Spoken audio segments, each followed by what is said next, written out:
Raise your hand if you are dealing with a bully boss or two in the workplace or in your life. What is the experience they are creating for you? Do you know how to build bridges with them and anyone else that may be challenging?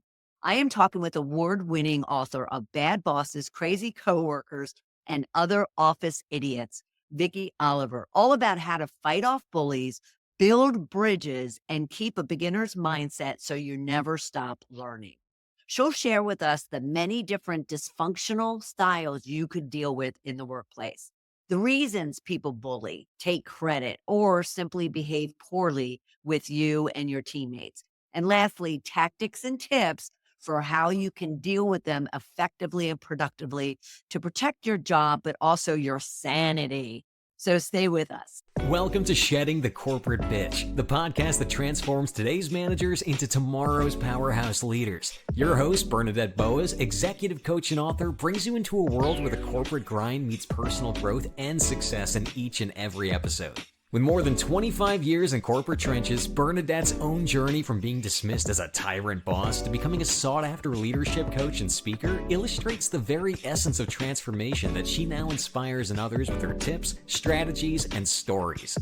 So, if you're ready to shed the bitches of fear and insecurity, ditch the imposter syndrome, and step into the role of the powerhouse leader you were born to be, this podcast is for you. Let's do this. Vicky, hi, welcome. Nice to meet you. Thank you so much for having me on your show. I really, really appreciate it. Oh, you're very welcome. I absolutely love this subject, all around bully bosses and just crazy people in the workplace.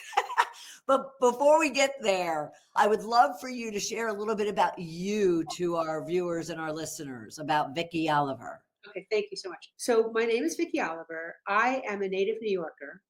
I started my first career, I was in advertising business. And in the advertising business, there are lots of bad bosses, crazy coworkers, and other office idiots. And I was working, first I started as a receptionist and gradually I kind of climbed up. And at one point, I was both looking for a job, but also hiring people.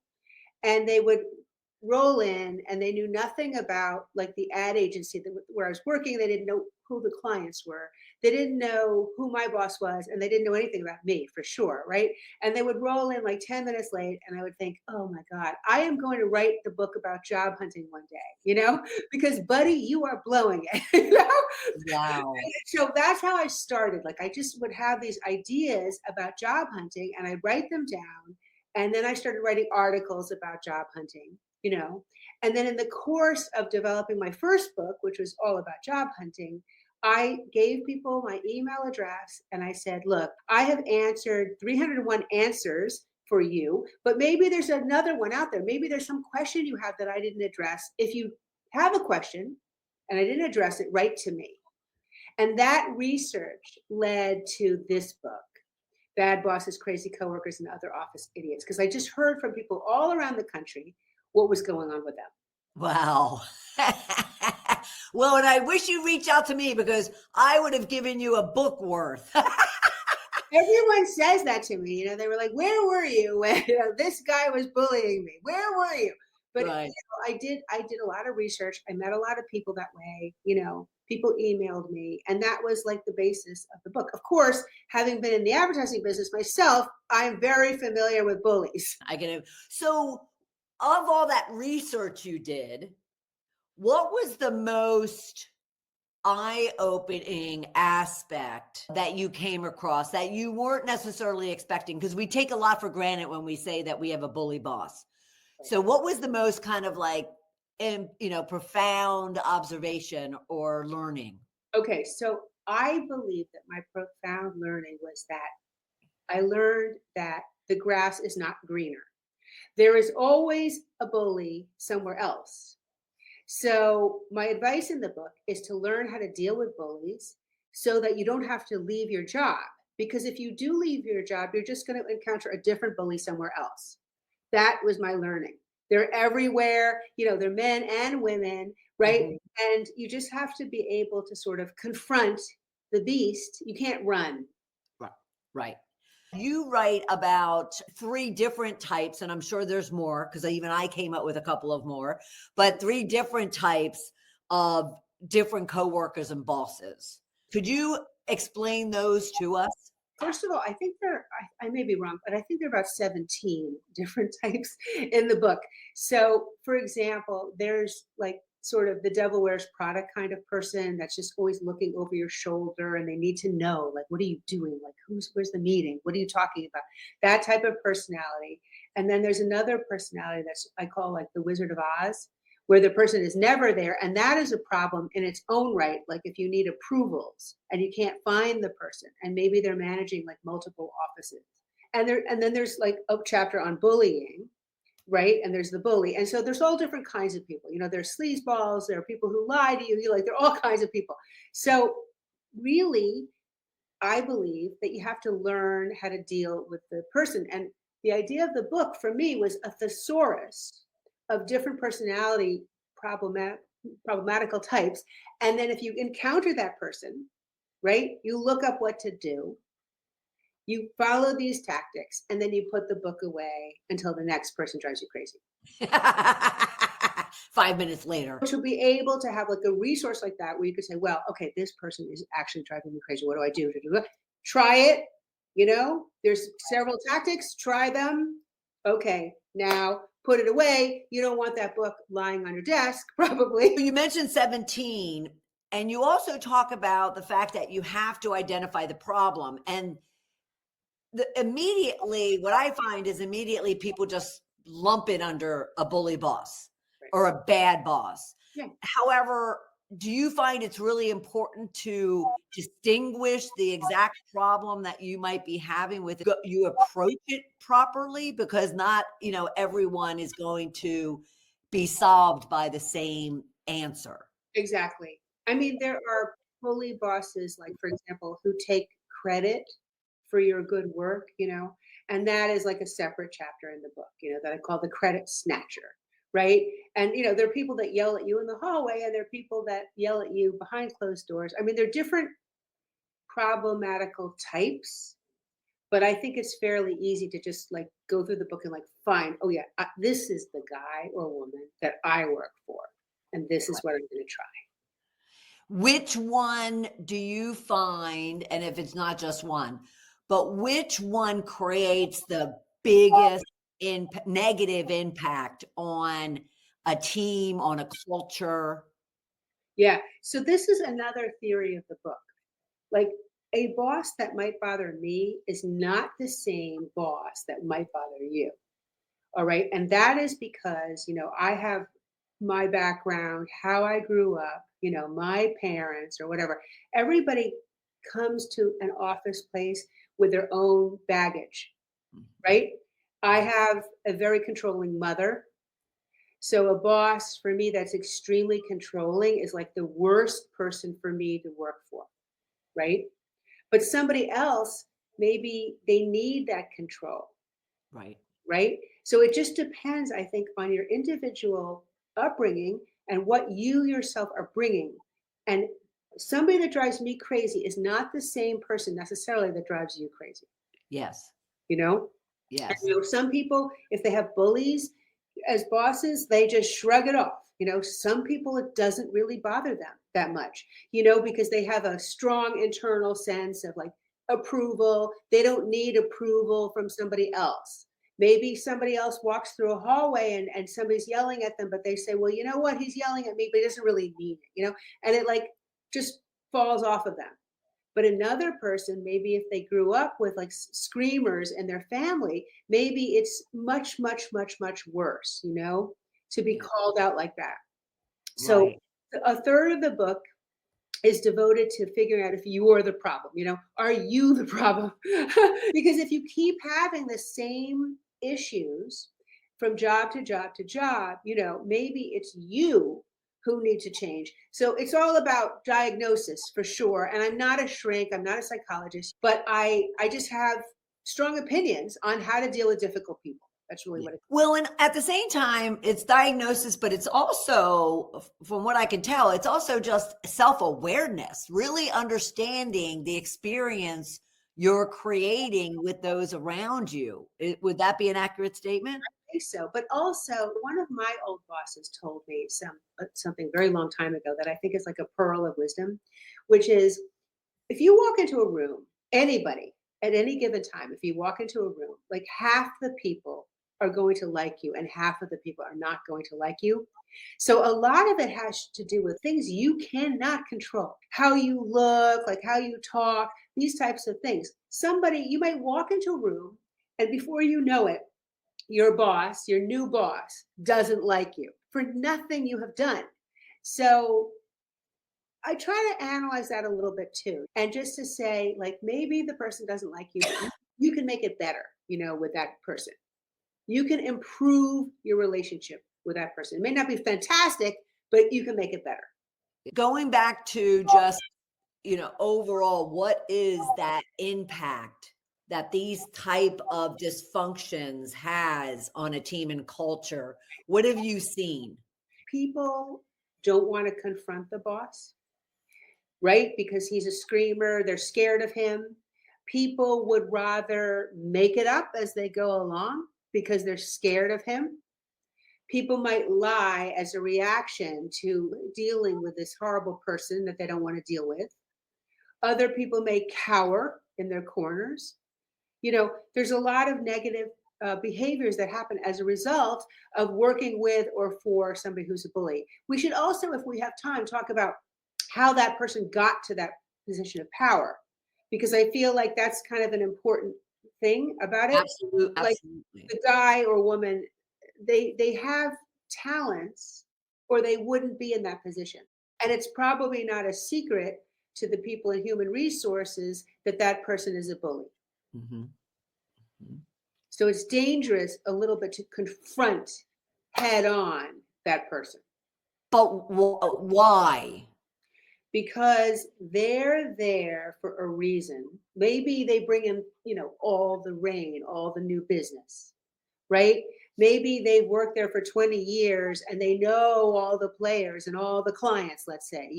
They are very powerful or they would not be able to get away with all the bullying. Mhm. So it's very difficult to go up against that person one on one. And you have to be very careful about it.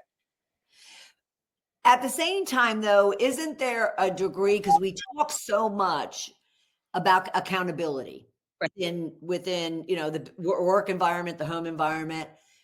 And isn't there an obligation of responsibility, though, to put aside the fact that somebody generates a great deal for the business and they bring in all these new opportunities and address the fact that that individual, regardless of their behavior, yes, it's unacceptable. And we have to kind of model what we believe to be, real leadership, and that wouldn't be it. And so something would have to be done. I'd say eventually, yes. But let's say you are a new employee, right?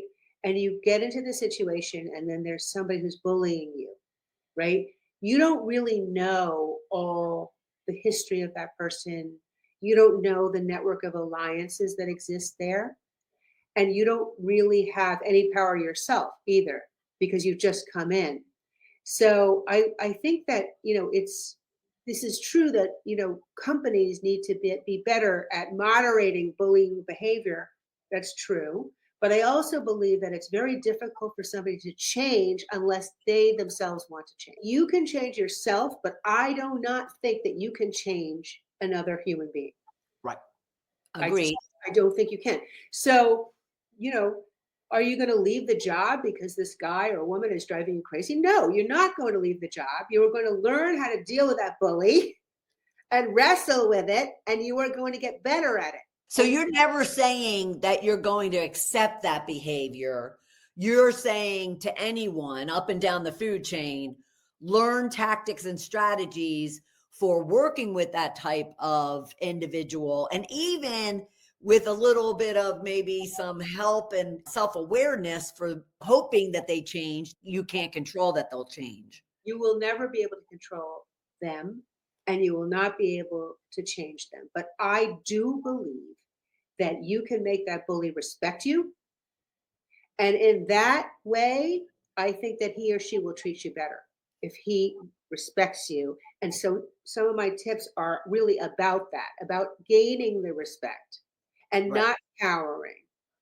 Before we get there, though, why would you say an individual is a bully or is a grumpy martyr or or is a credit snatcher? Why do they behave in those dysfunctional manners? Well, I think bullies in particular, I think that there's a lot of resonance with being a childhood bully. Like they grew up like the playground bully. And I feel like a lot of times they did that as kids, and it wasn't checked. And then they get into the workplace and it's not checked. And they are very talented, as I've said, in terms of other things, getting the job done, task oriented. They get the stuff done, and things were different 10 years ago. Like people would overlook it 10 years ago, but maybe that man or woman is still there, right? Right. And I think that times have changed, right? And we're not as tolerant towards bullying, but believe me, it is still out there. It's still, rather we may hate it or whatever, but it's still there. I absolutely agree with you. And you're speaking my entire story. I mean, I was kept around for a very long time because I was a massive producer. But my behavior and my bully style of leadership eventually had me seeing the door. So the self-awareness is absolutely key. And the self-assessment is absolutely key, which we'll get to. How can someone self-assess or really become aware, even on their own, let alone with some professional support? Right. So first of all, I think that performance reviews are sort of a key to it. Like, or maybe even it happens before a performance review.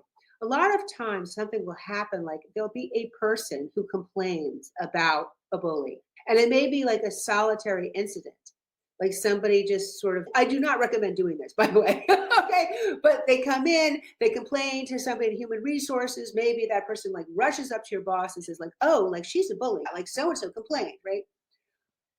I think that it's so critical to not just tamp down the criticism. I think we're all trying to tamp down criticism.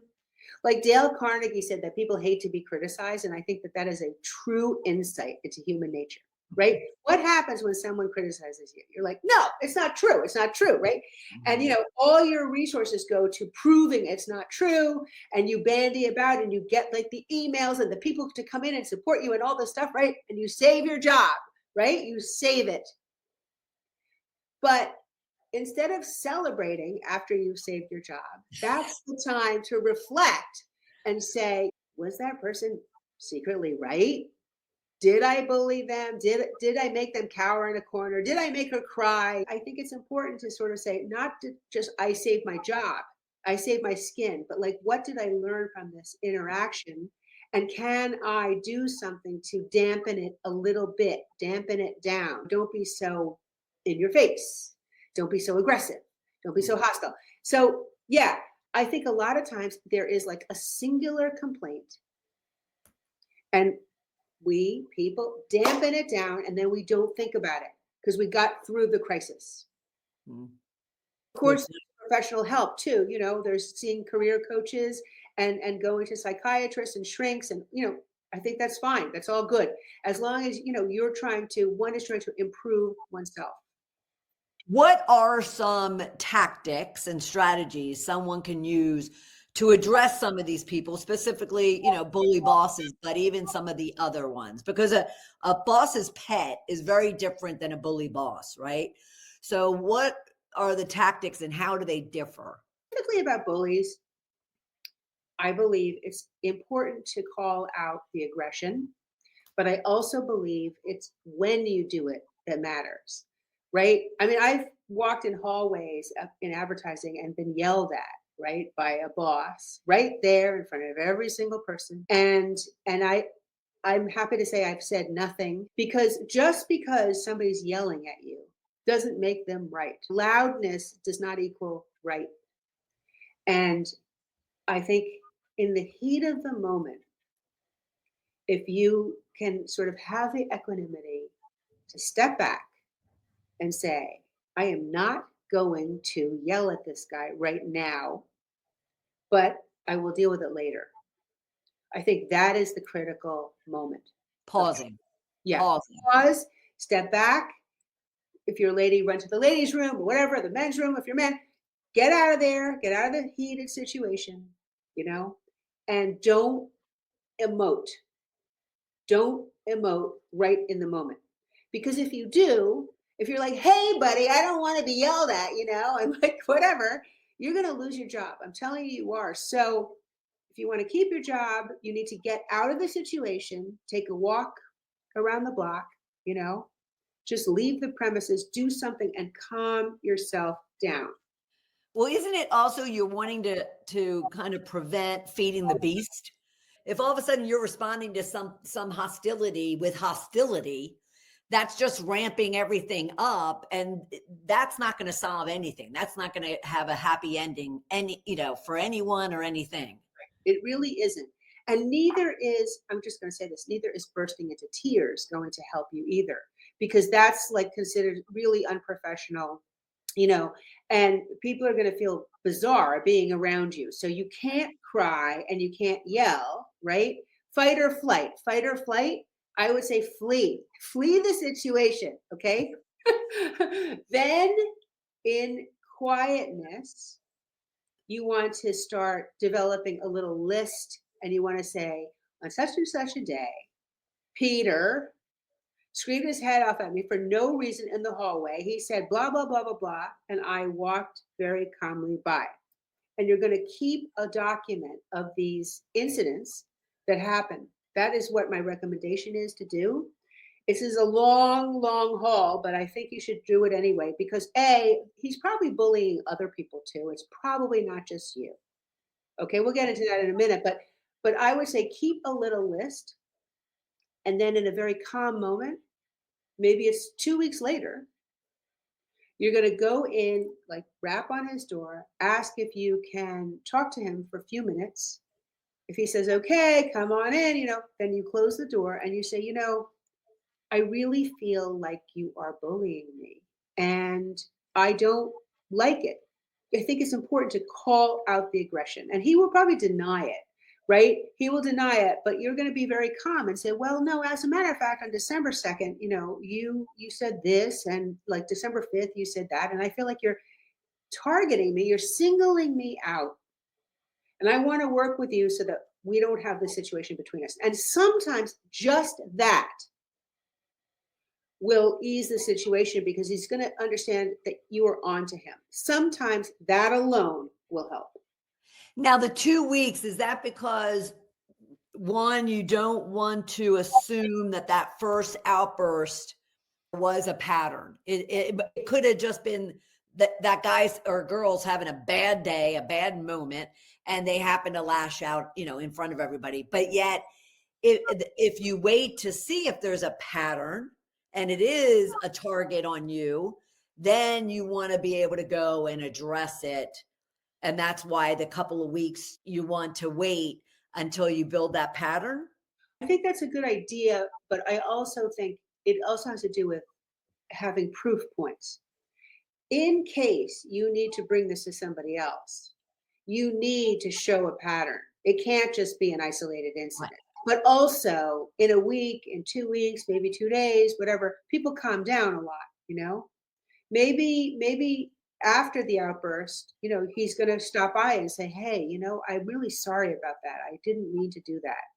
Forgive me, or whatever. In which case you should, because, well, part of my theory is it's better to be flexible and let things bounce off of you and realize people have bad days and be that kind of a person where, you're just there to solve problems. That's the other thing. It's like, you're not there to create a problem.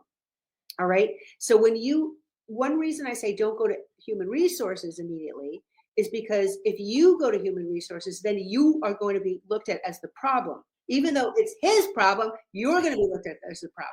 Right. Right? So you need a lot of proof points, I'd say, before going to anybody super official in your company. It can't just be one or two times. It has to be a real pattern. All the more reason to, remain calm on the outside. You can broil on the inside, but calm on the outside, and just keep a record of what is going on. Yeah. Yeah. What would you tell someone that, I guess yelling at somebody is the same or has the same degree of emotion as being in a room full of people, maybe sitting at the table, and someone demeans you or degrades you or insults you? The yelling is one thing, but then the words people might use is a whole different situation. How would you handle that? Well, I think it's in terms of a tactic, I think it's a little bit similar in that, let's say somebody's always interrupting you. Every time you open your mouth in a big group meeting, somebody's like cutting you off and interrupting you. I think it's kind of the same tactic that you use, which is to wait and address it with that person in a calm moment. Every time I open my mouth, I feel like you're cutting me off. Why? Why is that happening? I feel like I'm not allowed to speak in the meeting. Is that okay? It's for me to speak. I think you have to call it out, but gently, gently. Another way, I mean, with that specifically, there's other tactics. Like, for example, if you can get yourself into the situation where you are the note taker in the meeting, like if you're taking the minutes of the meeting, you can sort of exact your revenge, if you will, by getting your ideas into those notes. If you were cut off, but you're the official note taker, you can put it in. Right. I so and so had, an idea, da, da, da. We didn't have time to talk about it, but you can insert it if that's the problem, that your ideas aren't getting out because Right. it keeps like quashing you down. But in terms of like looking in the mirror and saying, well, am I the problem? A lot depends on the protocol of the particular company, who is allowed to speak in those meetings, what level are you at? Are you monopolizing the meeting by always like raising your hand and having an idea? Are you talking over people? So there's a lot about that too, like self-analysis. But I would say, yes, it's very annoying to be interrupted all the time. I think that's a good point, that you don't want to automatically assume it's the other person who is, improper in their behavior. You first have to kind of assess yourself to say, well, wait a minute, am I provoking them to behave a certain way based on my own performance or behavior? And then say, okay, if I assess that, no, it's not me, that this is happening for no reason. I think that's a very great point, because automatically we always tend to think that it's somebody else and not ourselves, right? Exactly. I think also, this is not a tip I've written about, but I think also if you have a buddy in the office and you trust the person and you can ask the other person, like, let's honestly assess each other in these meetings. And you could give feedback to like a one-on-one buddy system. That could be a way of correcting if your buddy says, what, I think you were just trying to talk too much, and he wasn't able to get his thoughts out. And then you realize, oh, it's my problem. Okay, I can work on it. You can work on your own problems, but you can't change other people. Yeah. Now, and with all of this, you are not in any way saying that anyone should accept the behavior. But at the same time, you just need to learn how to deal with it. Are you also saying that you could have a decision point where it's not worth the job and it's not worth the mental strain and the stress, and therefore you have a decision point that you're in control of, as far as, do I stay in this type of culture or do I leave this culture? Would that be a fair assessment? Yes, but my only point is, I think that is absolutely true. But my only point is, if you're going to stay in your same field, you're going to encounter the same personality types elsewhere. Now, maybe that bully isn't as terrible as the one that you're currently working with, right?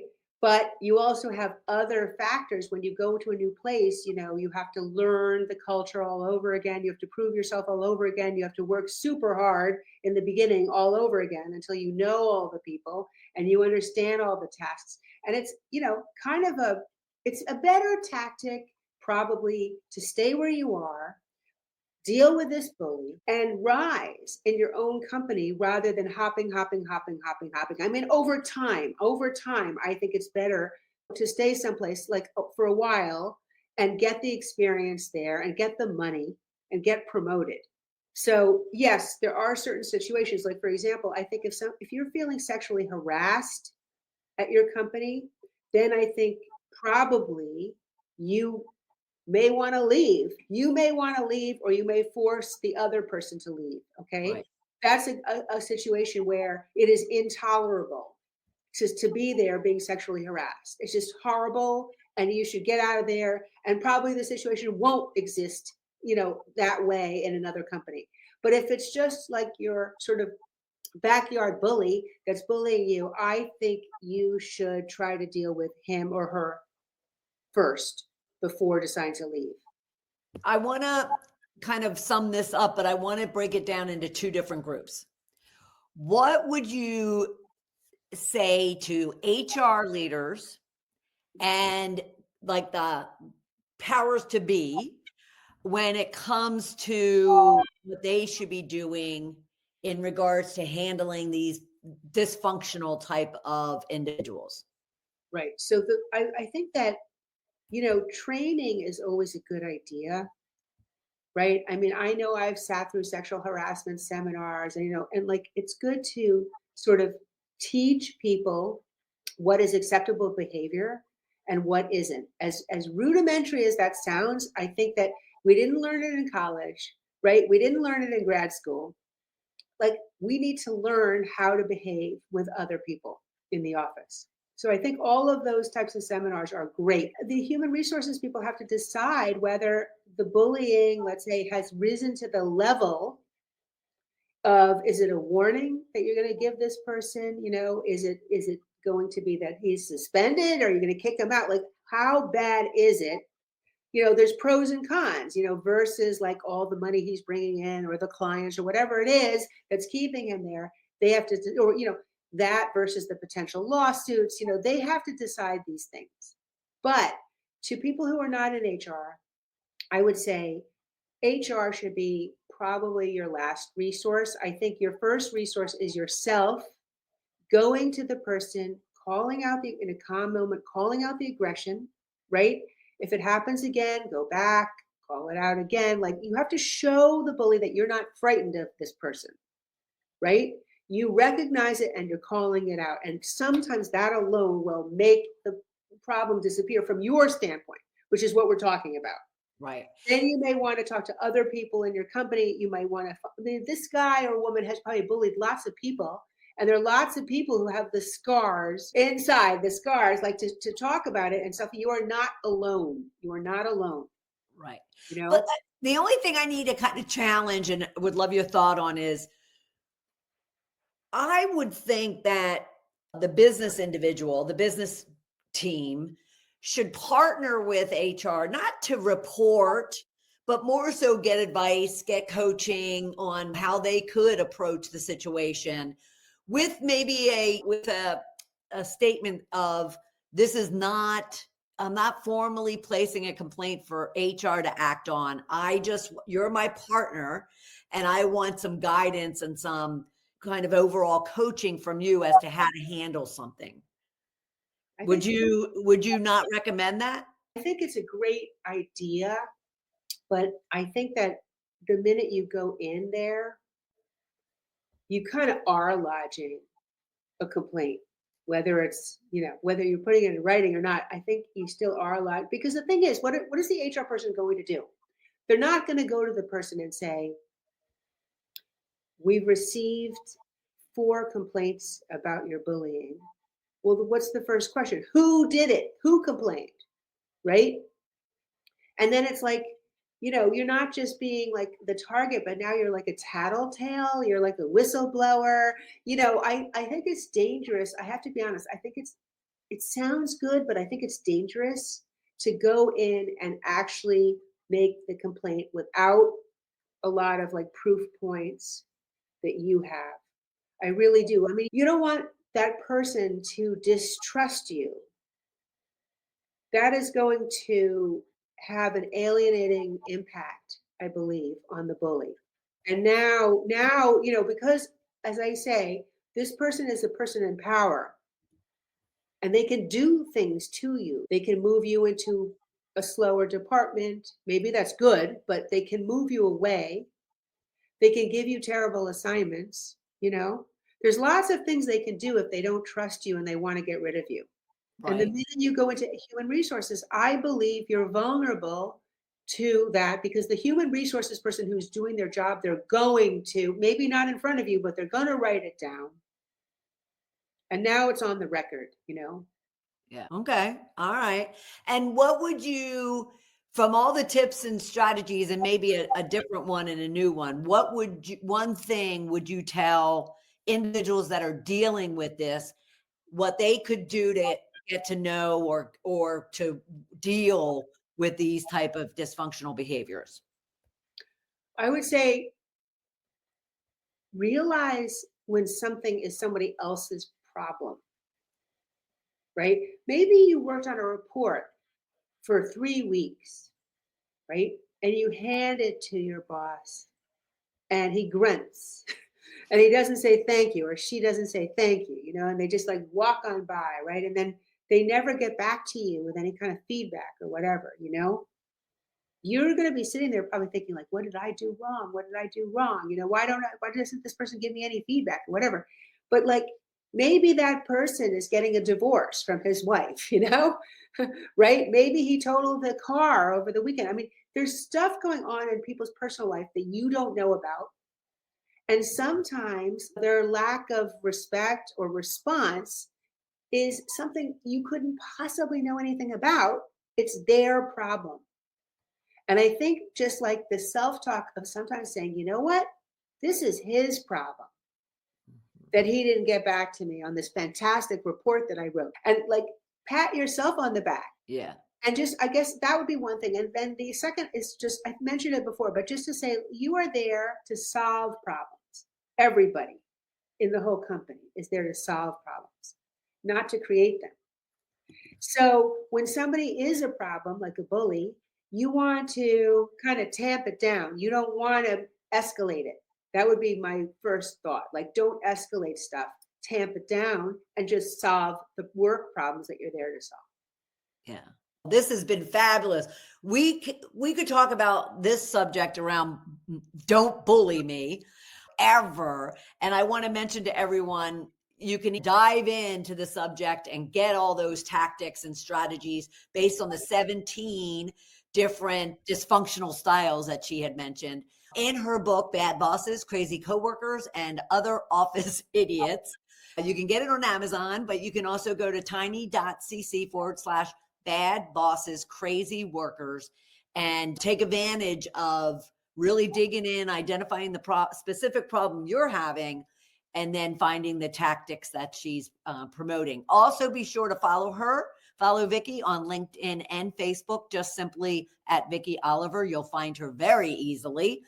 And then if you want to learn more about Vicky and the work that she does and the books that she has, go to VickyOliver.com. Vicky, this has been fabulous. So fabulous. Thank you so much for being here. Thanks so much for having me. I love, this talking about this important topic with you, and I very appreciate it to be here. Oh, you're very welcome. What a powerhouse and a powerful conversation with Vicky Oliver. I don't know about you, but we can never talk enough about how to deal with dysfunctional personalities in the workplace, whether they are bullies or, as she said, they might be grumpy martyrs, bosses' pets, credit snatchers, and a number of others. As a matter of fact, she mentioned that there's 17 different styles that you might be dealing with in the workplace that could cause you challenges. So then she went on to really get into what you need to do in order to manage them, build bridges with them, confront them, but in a way that won't hurt you, but will just support your cause. And you're not changing them in any way, shape, or form, but you being able to deal with them, manage them, or at least survive with them in your current position. So it was a powerful conversation, one that definitely, as I mentioned, needs to be talked about time and time again, because as we all know, and as Vicky stated, life's not greener somewhere else. And so the choice to leave your position thinking that you're going to find a better culture, a better set of personalities in another company, that could just get you into more trouble than you already have. And so in her advice and her tips, she's suggesting that you learn how to manage, deal with the various dysfunctional personalities that you have within any workplace. So I'd be very interested to hear your thoughts and ideas around this subject. So feel free to link in with me at Bernadette Boas on LinkedIn and send me a direct message. But should you need some specific guidance and support and hand holding through a difficult situation with an employee, a boss, or someone else, then don't hesitate to reach out and let's talk about it. You can go to coachmebernadette.com/discovery call, and we can have a 30-minute conversation, and I can leave you with some tips and strategies as well for you to then act on to create a better environment for yourself, the team, and the business as a whole. I hope you enjoyed this episode, and I'll look forward to having you for another episode of Shedding the Corporate Bitch. Bye. Thank you for tuning in to today's episode of Shedding the Corporate Bitch. Every journey taken together is another step towards unleashing the powerhouse leader within you.